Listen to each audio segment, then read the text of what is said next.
দোস্ত তুই কেমন আছিস? বললি অফিসে যেতে, তা আজকে আবার এই জায়গায় ডাকলি কেন?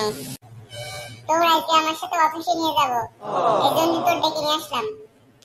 ও, অফিসে নিয়ে যাবি? তাহলে চল যাই তোর অফিসে। আরে যাই মানে আমি না তোর কামে নিছি, তুই কাম করবি না আমার কাছে? আরে না, তোর কাছে আমি কাম করব না। কেন কেন তুই আমার কাছে কাম করবি না কেন?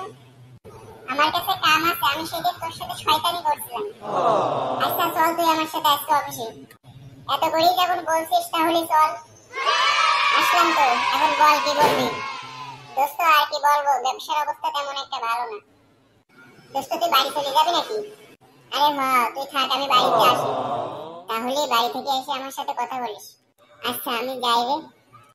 আল্লাহ হাফেজ। আল্লাহ হাফেজ দোস্ত, থাক।